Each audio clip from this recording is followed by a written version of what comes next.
बच्चों, कैसे हो आप। मैं आशा करती हूँ कि आप ठीक होंगे और अपनी पढ़ाई अच्छे से कर रहे होंगे।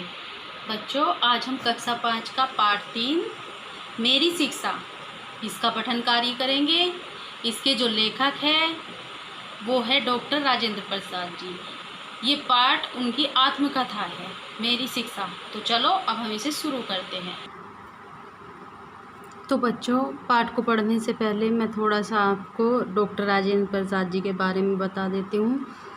डॉक्टर राजेंद्र प्रसाद जी का जन्म सन 1884 ईस्वी में हुआ था। ये स्वतंत्र भारत के प्रथम राष्ट्रपति थे।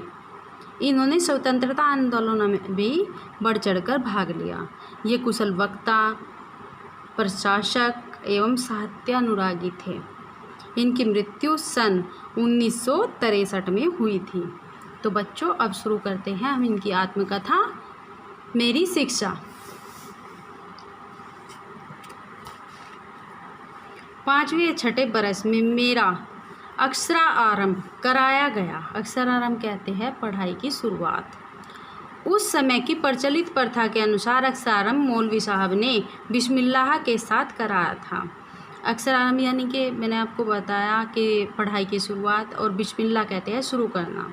वो मौलवी साहब कराते थे उस समय पर। जिस दिन अक्षरारंभ हुआ, मौलवी साहब आए, मिठाई बांटी गई। हम 3 विद्यार्थी उनके सुपुत्र किए गए, यानी कि उन्हें सौंपे गए। एक मैं और दूसरे 2 अपने कुटुंब के ही चचेरे भाई। यमुना प्रसाद जी सबसे बड़े थे, वे हमारे लीडर थे। उनमें से एक यमुना प्रसाद जी थे। वे तमाम खेल और लड़कपन की शैतानी में आगे रहा करते थे।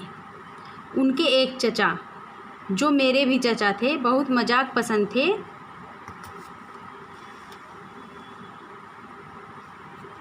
वह मेरे पिताजी के छोटे भाई थे, पर पिताजी के कई गुण उन्होंने भी सीख लिए थे। वह घोड़े की सवारी करते, बंदूक व गुलेल चलाना भी खूब जानते थे। फारसी भी पढ़े थे और शतरंज भी बहुत खेलते थे। मौलवी साहब जो हम लोगों को पढ़ाने आए, विचित्र आदमी थे। उनका बहुत सी बातों पर दावा था। बलदेव चाचा के मजाक के लिए वह बहुत ही उपयोगी साधन बन गए। चाचा तरह तरह की बातें मौलवी को सुनाते और उनको उत्साह देकर यह कहलवा देते कि वह भी चाहे कोई भी काम क्यों न हो, जानते या कर सकते हैं। मतलब जो है, वे मौलवी साहब से ये कहलवा देते थे कि मौलवी साहब भी ये काम कर सकते हैं, क्योंकि मौलवी साहब अपनी बातों को बढ़ा चढ़ा कर बताते थे। मौलवी साहब का दावा था कि वे शतरंज खेलना भी खूब जानते हैं। बलदेव चाचा उन्हें शतरंज खिलाते, पर वह कभी न जीतते। हम बच्चे इस मजाक को कौतूहल से सुनते, यानी कि कौतूहल कहते हैं जिज्ञासा से सुनते हम सब बच्चे इस मजाक को उनके। इस प्रकार के मजाकों के बीच हम फारसी पढ़ते रहे। कुछ महीने बाद मौलवी साहब चले गए। मतलब ये मजाक चलता था, हम पढ़ाई करते रहे। कुछ महीनों के बाद ही जो हमारे मौलवी साहब थे वे चले गए और दूसरे मौलवी साहब बुलाए गए। वे बहुत ही गंभीर और अच्छा पढ़ाते थे। हफ्ते में 5.5 दिन फारसी पढ़ाते थे। बृहस्पतिवार की दोपहर के बाद और शुक्रवार की दोपहर तक फारसी से छुट्टी रहती थी तथा गिनती सिखाते थे। खेलने कूदने के लिए भी समय दिया जाता है, यानी कि वे हफ्ते में 5 दिन तो फारसी पढ़ाते थे। बृहस्पति की दोपहर और शुक्रवार को छुट्टी रहती थी फारसी से, और गिनती भी सिखाते थे, और इस बीच में उन्हें खेलने और कूदने का भी समय मिलता था। हम लोग खूब सवेरे उठकर मौलवी साहब के पास जाते थे। वे एक कोठरी में रहा करते थे। सामने आंगन में तख्त पोश पर बैठकर हम पढ़ा करते थे। सवेरे आकर पहले का पढ़ा हुआ पाठ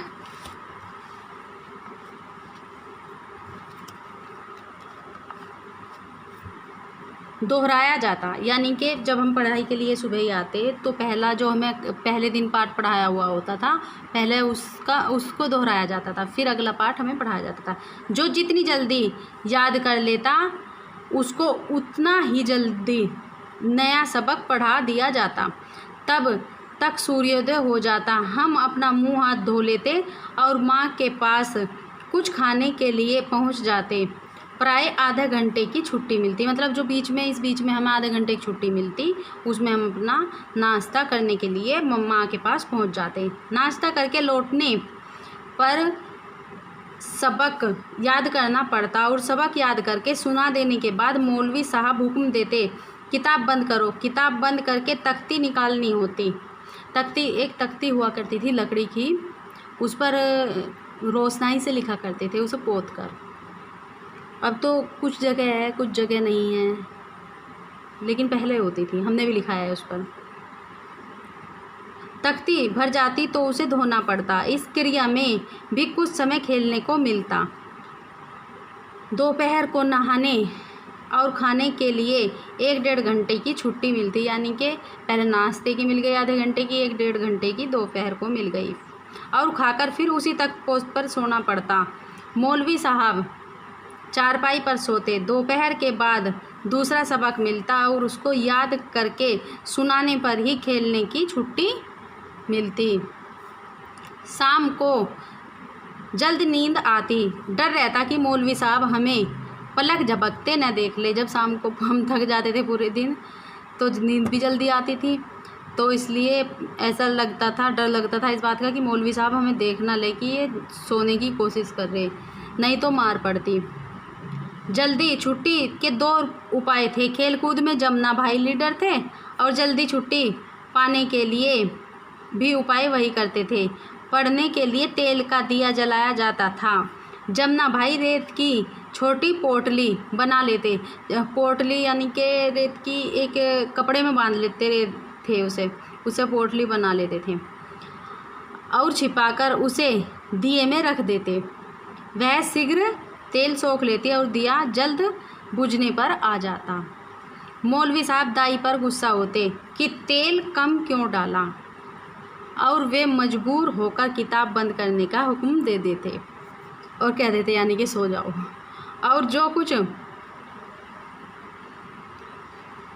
फ़ारसी का ज्ञान हुआ उन्हीं मौलवी साहब ने दिया, मतलब कि उन्हें जो भी फ़ारसी भाषा का ज्ञान हुआ वो उन्हीं मौलवी साहब ने दिया था। हम सब भी उनको प्यार करने लगे, यानी कि राजेंद्र प्रसाद जी कह रहे कि हम सब भी उनको प्यार करने लगे थे।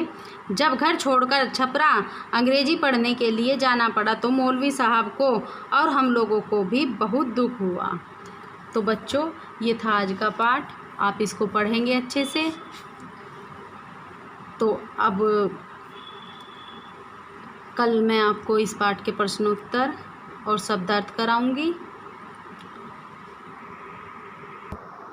तो बच्चों, अब मिलते हैं हम इस पाठ की अगली वीडियो में, जिसमें मैं इस पाठ के शब्दार्थ और प्रश्न उत्तर लेकर आऊँगी। तब तक के लिए बाय बाय, खुश रहो, स्वस्थ रहो।